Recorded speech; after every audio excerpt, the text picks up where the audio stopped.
We are on page 67.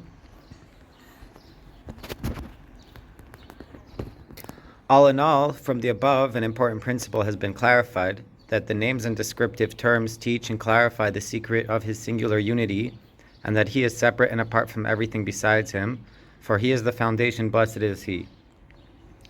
In other words, although intellectually we may think that there are other matters that could be classified as foundations, in reality they are nothing more than constructs. For Hashem alone is the foundation of all existence. Nevertheless, this matter cannot be comprehended or grasped except through the medium of names and descriptions, since after all, our intellect is manifest in substance. For example, as human beings, we are incapable of even grasping something as simple as the difference between these three vowel points, or discerning which one is a foundation, which is a construct, and which is a composite, except through the medium of a letter which gives form and description.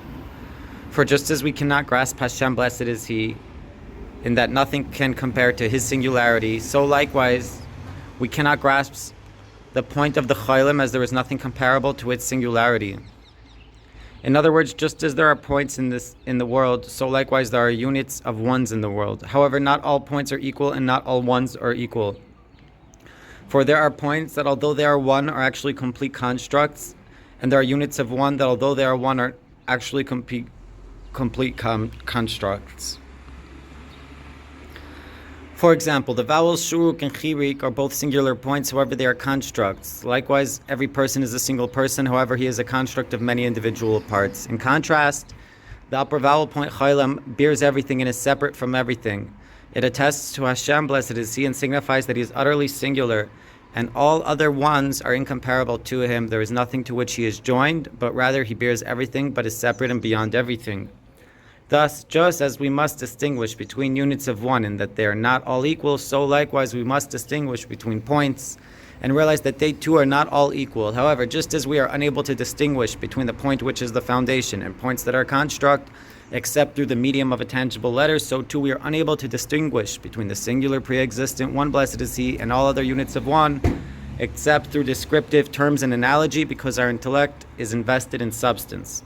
Therefore, understand that the Chaylim is the one foundational vowel point in existence. Just as Hashem, the Creator who formed us, is the one singular being in existence, blessed is he and blessed is his name. We can therefore make this comparison and state that just as when we have a singular point before our eyes, which at least is visible, we are incapable of distinguishing whether it is the foundation Chaylim, the construct Shuruk, or the composition Chirik, then how much more so is this regarding he who no eye has beheld. With all the above in mind, know that we cannot enter into the knowledge of the upper level except through the medium of the tangible, which is the letter. The same principle applies to knowledge of the Creator, blessed is he and blessed is his name. We are incapable of grasping him in our mind or distinguishing him from all other beings except through the medium of descriptive terms and analogies, for it is only through them that we can enter into having any intellectual grasp of him at all. Know therefore that relative to him, all beings aside for him are in the category of construct and depend on him for their very existence, and not vice versa, for he is the foundation of all foundations. Through the analogy of the Chaylim, this matter becomes comprehensible in that all other vowels are constructs in relation to the Chaylim and are below it. On the other hand, the Chaylim is a simple foundation and is not a construct, whereas everything that follows it is a construct. Through understanding this principle, the truth of all levels in existence will become clear to you. Accordingly, no one can object that we brought our proofs from the singular point that conducts the world of intellect as the analogy for the pre-existent singular one who conducts the totality of novel existence. Had these points been separate from each other with no shared angle, then maybe this could be disputed. However, since they are necessarily one above the other, they have a foundation which is the one above.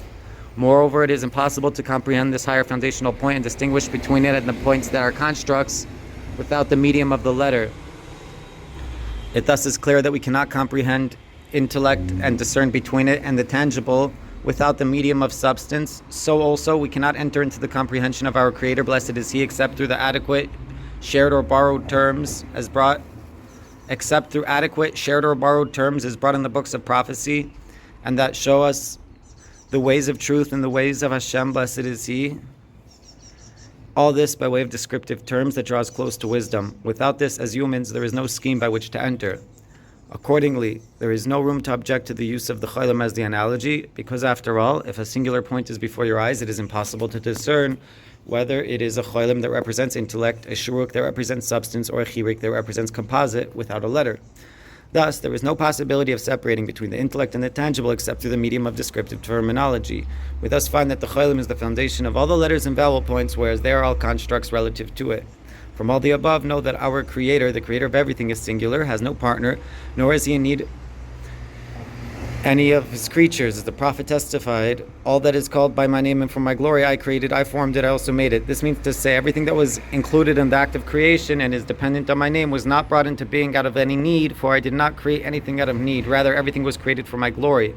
The name that testifies to all this is the singular name of 4 letters, Hashem, that testifies that He is pre-existent and eternal, blessed is He, and since He is unchanging, He has no need for any of His creatures. This then is the secret of the foundation upon which all action and motion is dependent. Let us now continue with the subject of the cholim. We're going to stop here on page 71.